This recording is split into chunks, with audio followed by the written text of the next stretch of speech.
Well, good morning and welcome everybody to Encounter Church. It's so good to be together. Listen, welcome especially if this is your first time or first couple of times. It's a perfect time to start making church a regular part of your life. Today, we're kicking off a brand new series here at Encounter called Wild, as you may have guessed. And it's a 4-part series, and we're going to take a look at the life of Elisha in the Old Testament and see what God has for us in store there. As we jump into this, though, I want to kind of tilt my hand a little bit and share my hope for you and my aim for what I hope God will accomplish over the next 4 weeks is that oftentimes life and faith and following after Jesus doesn't really seem wild. In fact, the words that we might use to describe it is monotonous, routine, possibly rote. I hope it's not true for you, but sometimes if we're totally honest with ourselves, the words that we can use to describe what it's like to follow after Jesus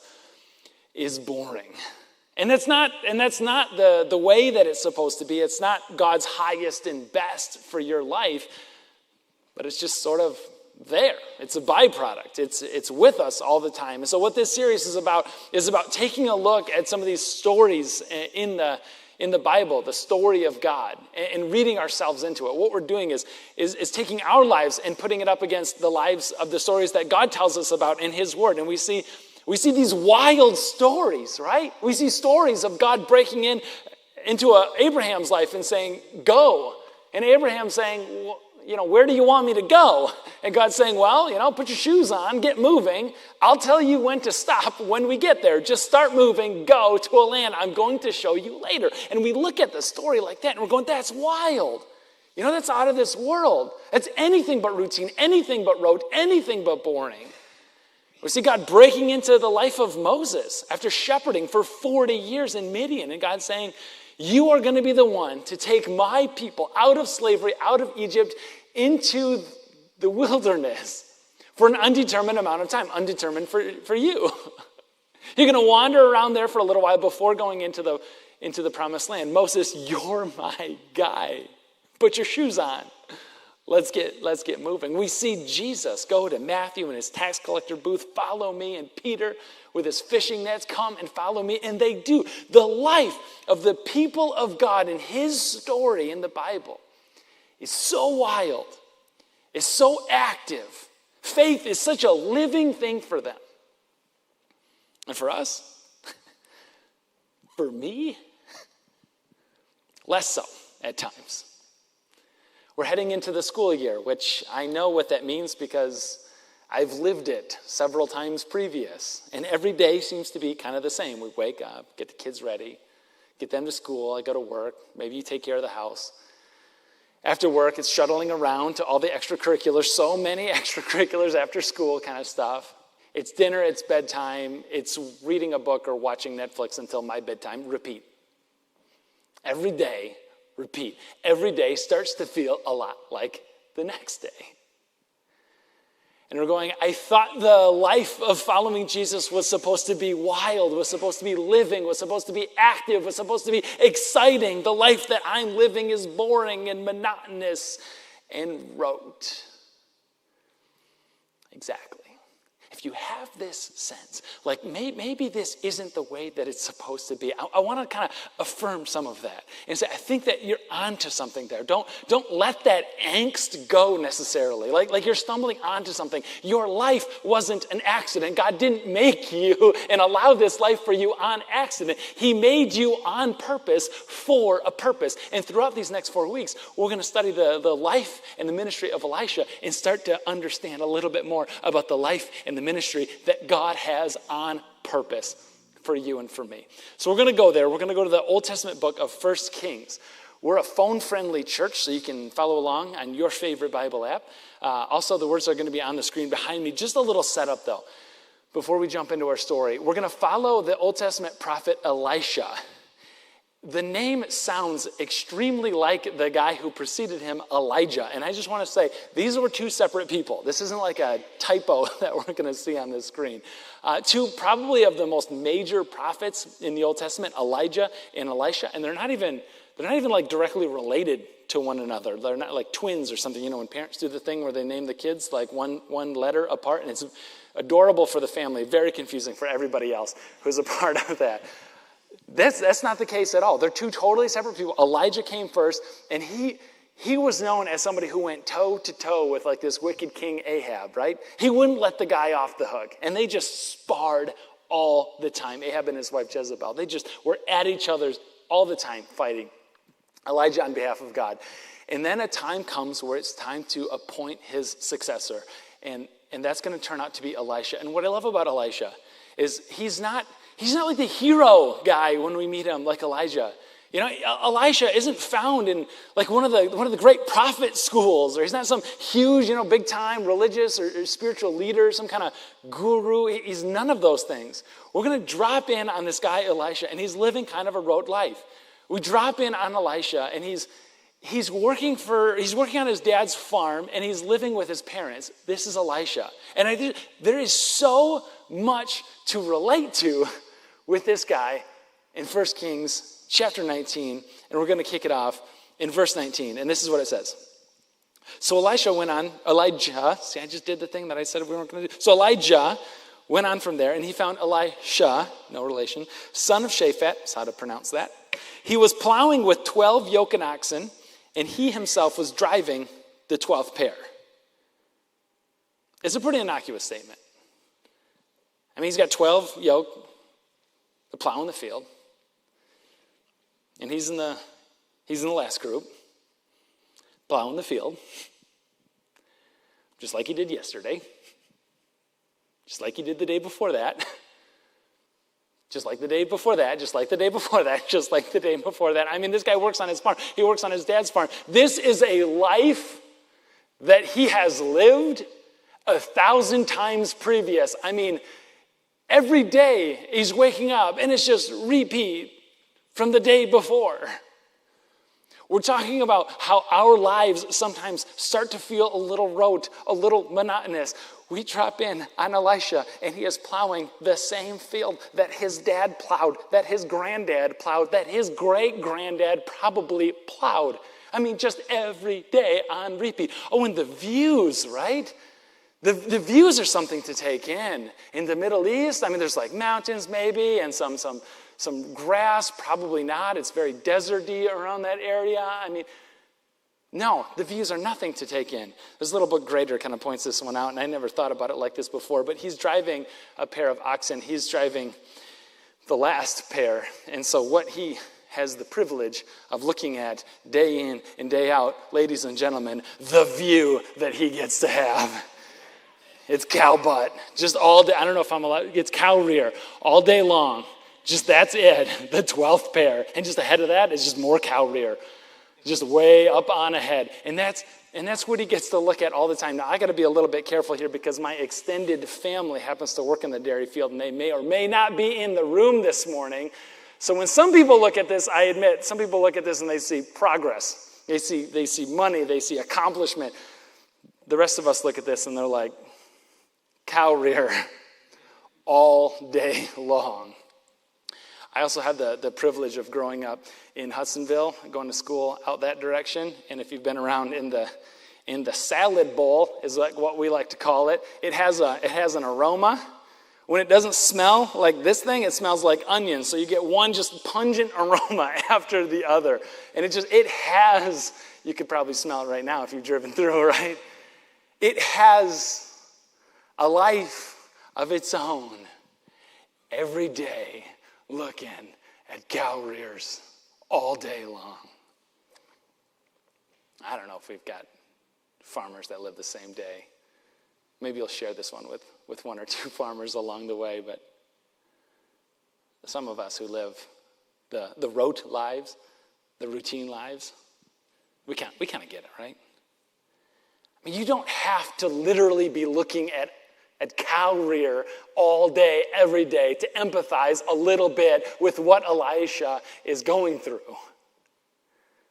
I talk to people who work in sales, and they're like, I know what the year has in store for me. I have a quota to hit. This is where I'd like to be by the end of the year. And then I get to break that up into quarters, and that up into months, and that up into weeks. And then I think about what I have to accomplish today. And I figure if I have like a 0.01% return rate on each phone call that I make, I know just exactly how many phone calls I have to make today. And my job, day in and day out, is to pick up the phone and keep on making calls.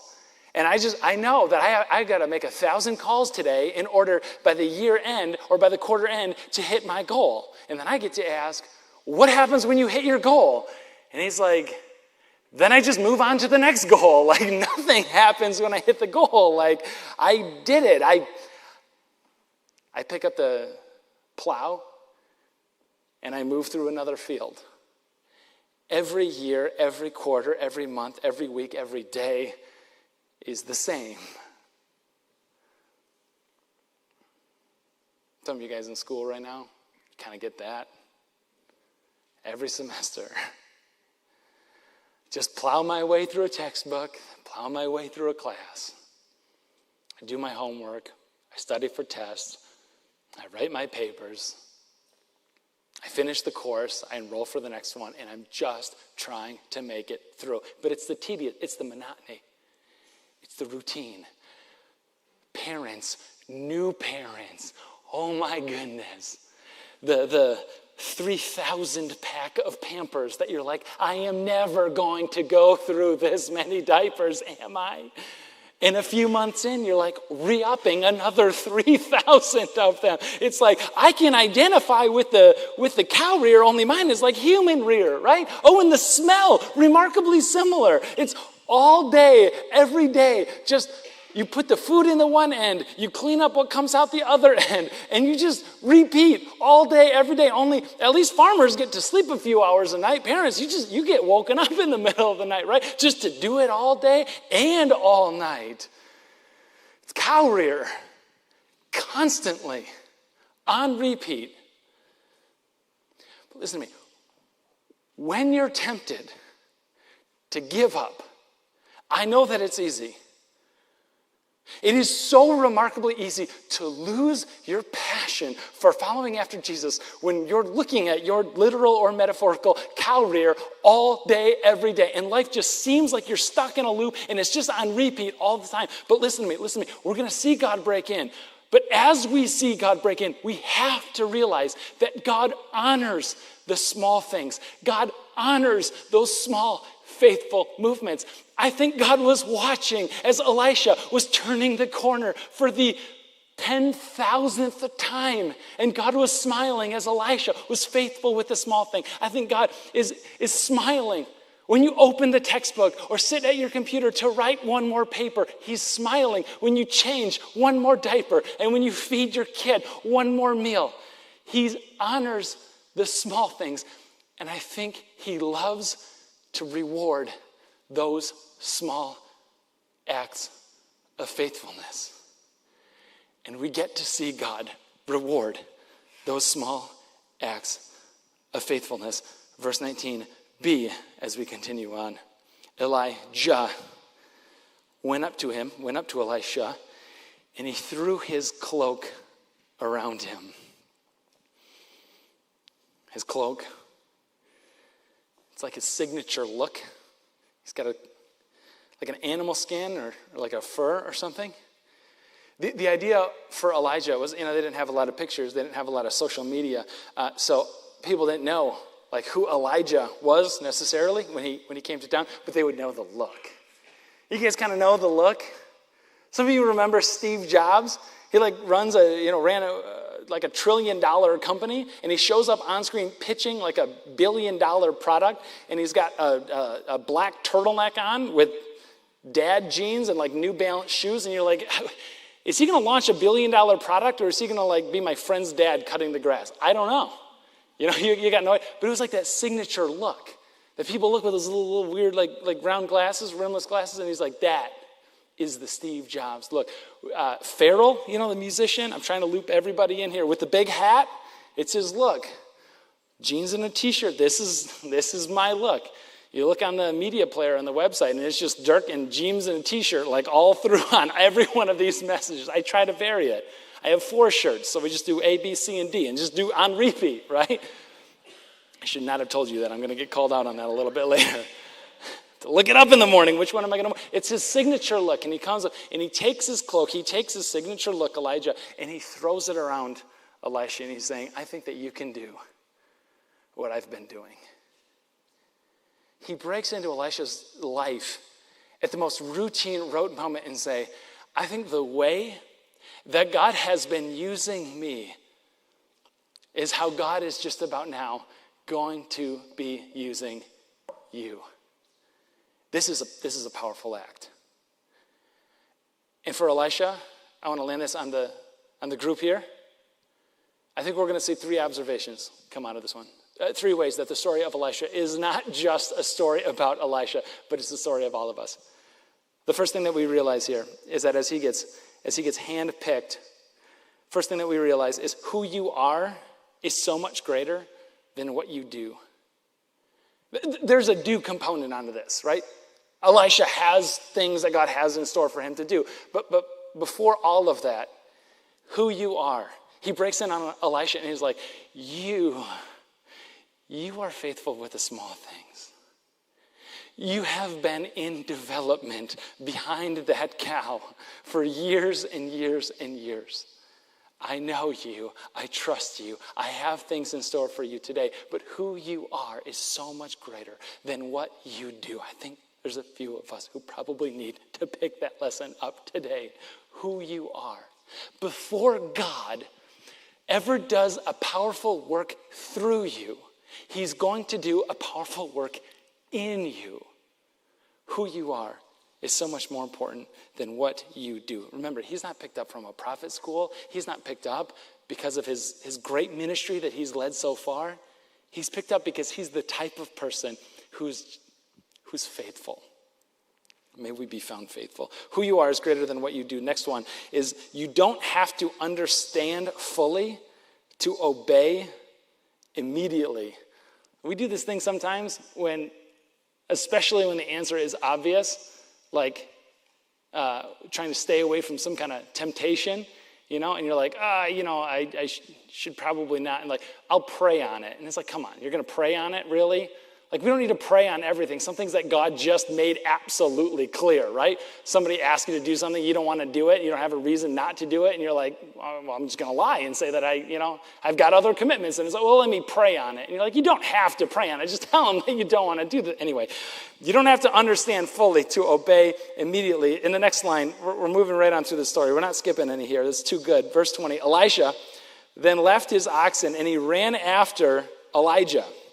He goes, hey, let me kiss my father and mother goodbye. Remember, I'm living in my parents' basement. Let me kiss my father and mother goodbye, he said, and then I'll come with you. And Elijah, go back, Elijah replied. What have I done to you? It's a bit of a rhetorical question. What have I done to you? He's like, well, I know what I did to you. I put my symbol, my animal skin, like my cloak, my signature look, I put it around you. Like, you're in charge now. You're like the next guy. You don't need my permission if you want to go back and say goodbye to your mom and dad before you leave. It's up to you. What have I done to you? You're in charge now. And Elisha, for his credit, he does. He just moves, right? Like, you don't need to understand every last thing in order to obey immediately. He gets this very real, very literal call of God saying, you're me, you're the next me, you're the successor, you're the next prophet to Israel. And he doesn't need to weigh it out. He doesn't need to make a pros and cons list. He doesn't need to pray on it for a little bit. God just told him what he expects him to do next. And so he just says, there's a couple of people I got to say goodbye, but obedience is immediate. There's a million questions, like a literal million questions that Elisha could have asked. And maybe even should have asked, if we're honest. There's hey, Elijah, what's the vision, mission, and strategy of our ministry, right? He doesn't ask these things. He doesn't get answers to anything. Elijah, what metrics are we going to use in order to gauge success in this ministry that you're calling us into? He's like, nope, don't get to ask that one. Quick question about some of the resources, financial and otherwise, that we have at our disposal to accomplish this mission. Oh, no. You don't get any of that. Why? Because you don't need to understand everything in order to obey immediately. And it's so hard. to recognize that sometimes God is intentionally vague with the details because he knows if you knew how far it was, you'd never jump. If you knew how hard it was going to be, you'd never leave. If you knew how difficult the terrain was ahead, you would never step foot out and start the journey. And man, Elisha, he had a difficult terrain ahead. Church, as you follow this wild life of faith, you have a difficult journey ahead. And if it feels like God is a little coy with some of the details along the way, I think he probably knows something. And I don't do that to scare you off. I just do that to know that you are in good hands as you set off on this journey. Sometimes God is only going to give you like so little. Sometimes it's a single word. Like that's why we do that event at the beginning of the year, one word. It's just that. What's one word that God is whispering into your ear, that the Holy Spirit is whispering into your heart? God has this history of giving this one word. He comes up to Abraham, go. So many questions that follow, but you don't get answers. He just says, go. To Peter with his nets. You're working for your dad's business. You have a life ahead of you. That's the life that you plan, not following after this rabbi. And Jesus looks at him and he just says, Peter, come. I just wonder if in these next few moments, the Spirit of God, the living and active, wild Spirit of God is going to whisper into your heart just one word. What might it be? I think that somebody is going through some relationship struggle right now, and the word that God is whispering in, when every fiber of your being wants to just get out and be done, but you took a vow, you took a pledge. And so the Spirit is whispering into your heart, stay. Somebody that did not want to be in this medical situation, not again, not with this diagnosis, not now. And the road that's slowly unfolding in front of you, and you only get like a few steps ahead at the time, and the word that the Spirit of God is whispering into your heart is trust. Trust the process, trust your team, trust your resource, your family, trust those around, trust Jesus in front of you to guide the way. He's got one word for you. What's it going to be? Some wandering through, bouncing from place to place, bouncing from church to church. I get it. I know the church shopping thing. I haven't looked for church in a long time, but I talk to people that do. And I just wonder if the word that he is going to whisper into your life today is commit. You've got an idea, you've got a dream, you've always wanted to step out, you've always wanted to begin something of your very own for the very first time. And the word that he's whispering, I don't know how I'm going to pay for it. I don't know what the strategy that I'm going to use. I have so many unanswered questions, and the Spirit of God is just whispering, and he's going, start.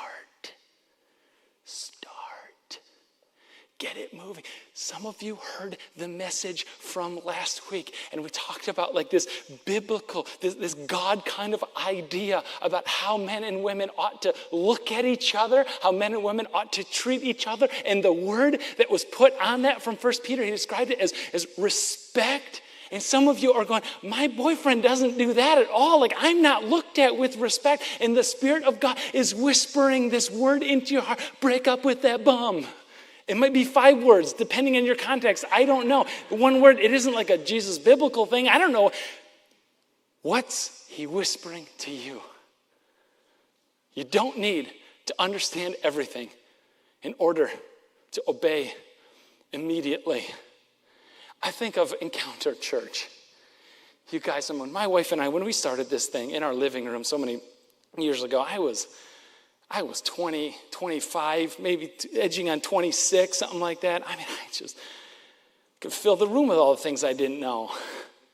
You know, and if God would have highlighted, like, dude, you don't know the first thing about people management, about strategy, about vision, everything that you have to learn about commercial real estate and occupancy ratings and like all of this random stuff, financial management.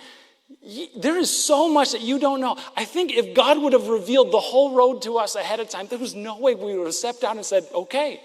But at the time, honestly, at the time, we're just like, you know what? I would love for there to be a church where I could invite my unchurched friends and it wouldn't be weird. That's all it was. And God says, yeah, let's start there and let's surround you with some other people who know a lot about those other things, and we'll fill in the room with some more people. You don't need to understand everything in order to obey immediately. The next one he's got for us is those that God uses the most are the ones that hold on to the least. Listen to how loosely Elisha holds on to what he has.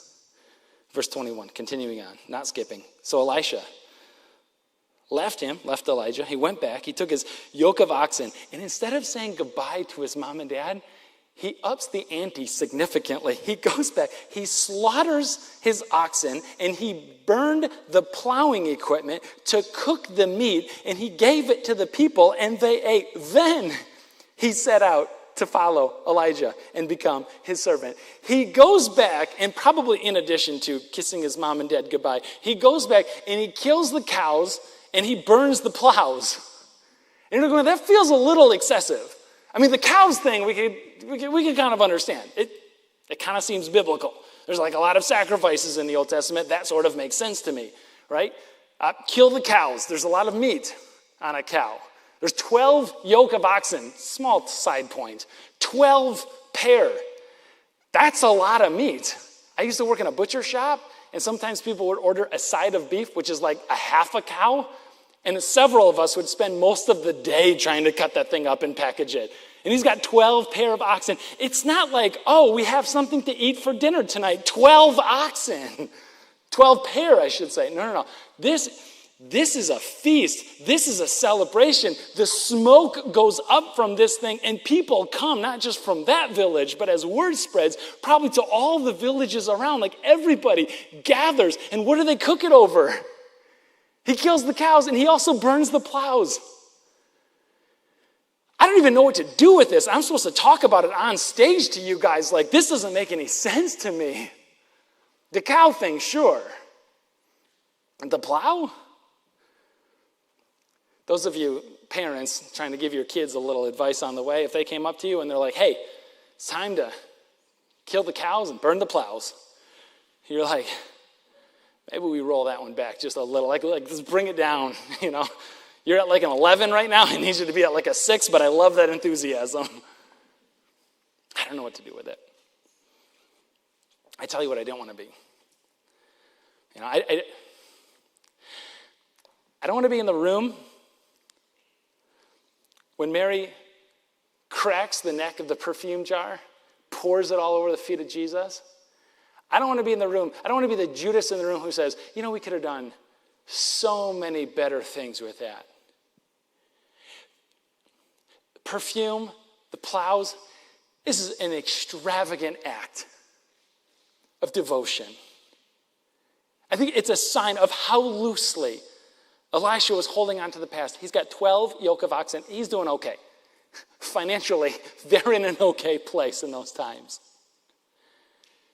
And he's ready. As a personal expression of his piety, he is ready to dedicate everything that he has and all of the resources he has at his disposal to following after the call of God, the absurd call of God in his life. I am not asking you, nor do I expect you to get on the phone, walking out of here, and call your boss and be like, I'm tired of looking at oxen rear all day long. I'm not coming in tomorrow. Don't do that. At least provide some context. Send a link to this message. No. This is his act of piety. His act of extravagance and what it meant to follow the absurd call in his life. What I am saying, though, is that you've got one too. He's asking for you to leave something. We talk about this call of Elisha and also the absurd call of Jesus in all of our lives. Who you are is greater than what you do. You don't have to understand fully in order to obey immediately. We talk about this call of God in our lives. that God uses the most are the ones that hold on to the least. Really, what this comes down to, church, is three things. Just simple words. He is calling you to be someone, first and foremost. We always think about what he has for us to do and what he has for us to accomplish, what he has for us. No. He is asking you to be someone, to find yourself, to identify yourself in him and his grace. He's asking you to be someone. Then he is asking you to do something. And the third one is the one that we always mistake, holding on to the least. We always forget this one. He is, in fact, asking you to leave something behind. Be someone, do something, but to leave something. Like, you can't follow Jesus in this new life and drag with you the old life behind. Like, it doesn't work that way. Maybe one of the reasons why you don't experience like the wild and the active and the living faith that God has for you is because you're still holding on to the dead things of before. And he's going, we got things to do. We've got ways to grow you and stretch you and a ministry that's stretching out in front of you, but you got to let that stuff go. You got to leave that stuff behind. What has the call of Jesus prompted you to leave behind? After the message last week, we talked about some of the pictures that we look at, oftentimes on our devices. We can also add in there the just immense amount of time that we use on those devices, social media, this endless scroll that's going through. I heard a story of somebody in our community who said, you know what? This is admittedly before the message, but still, you know what? It's because of that sort of stuff. The temptation, not just porn, not just the lust thing, but I'm talking about just the immense waste of time, giving my life to watch somebody else live theirs instead of building one of my own. That's the reason I'm giving it up. I'm like, what? What are you giving up? Smartphone. I'm like, you are going to be an adult with a real job and you're going to have a dumb phone? He's like, yes.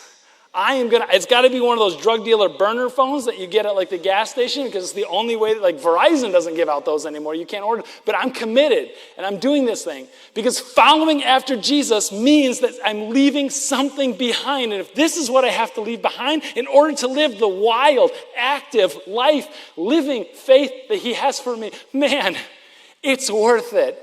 And I don't think that I'm going to miss it.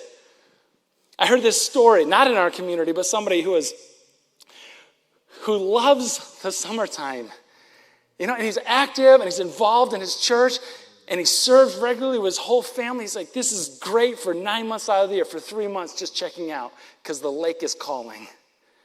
And I got a boat and I got some water and we spend the weekends on the water and that's what we do. And we sleep there and we live there and we just space out for 3 months out of the year. True story, his kid comes up to him. It's like 9, 10, 11 years old. His kid comes up to him. Daddy, yeah? Why do we love Jesus and serve Jesus except in the summertime? That weekend, Mom and Dad put a for sale sign on their boat. It wasn't worth it. They didn't want to teach their kids that you can only follow Jesus most of the time, and that's acceptable. Following him means leaving something behind. What are you leaving behind? I think for someone, it's just time to grow up. When I was a kid, I had a blanket. It was, I called it my bunk knee. I was not creative as a child or as an adult for that matter, and I had a slight speech impediment, so that's kind of what I got. And I would take it with me like everywhere, which I don't think was the problem. Like looking back as an adult now, taking the blanket with me everywhere wasn't the issue. The issue was that I would leave it those places. And then I would just, I still remember, probably had it for longer than I should have. I still remember panicking when I realized I left it somewhere and, Dad or Mom would have to go out on this search to go find it. And I remember that they made it into a little book for me and gifted it to me with some of the stories of the tales of the bunk knee. And I thought it was awesome. And as an adult, I'm like, you just didn't want me to take it around anymore. I was going to take a book, and you knew that. It was clever. That's shrewd. It's good parenting. But there came to be a time when I had to leave it behind. I had to grow up. Some of you have something that you're holding on to, and it's time to grow up. To step into the future that God has for you, it's time to become an adult, and it's time to grow up. As we sing this last song, he loves us so much. He loves us enough not to leave us where we are. Just think about what it is that he's asking you to leave behind. Maybe it's some kind of sin that has got a hold of your heart for far too long. And he's saying, yeah, I'm asking you to be someone. I'm asking you to do something. But the thing that has held you up for this long is leaving something behind, leaving that thing behind. Maybe you kind of harbor some of these doubts. What if it's not true? What if he didn't raise from the dead? What if I am? What if I'm not what he says that I am? And to step into this wild, living, active kind of faith, he's asking you to leave those doubts behind. Maybe it's a relationship, a boy, a girl, a friend who's pulling you more and more away from Jesus than you are pulling towards Jesus. And he's saying, it's time to cut the losses. Church, Jesus is asking you to be someone. He is asking you to do something with the faith that he has gifted you. And I think the most important part, the most difficult part, he's asking you to leave something behind. Let's pray and ask him what that is. I invite you to all stand up. Fulton Heights, Church Online. Kenwood, let's all stand. Jesus, you do have something in store for us. And we recognize that we don't get it right. Not all the time, maybe even not most of the time. God, you're asking us to be someone. We confess all of the different ways that we don't see ourselves like you see us, with infinite value, dignity, and worth. So Jesus, help us to view ourselves the way you see us, to step into that reality.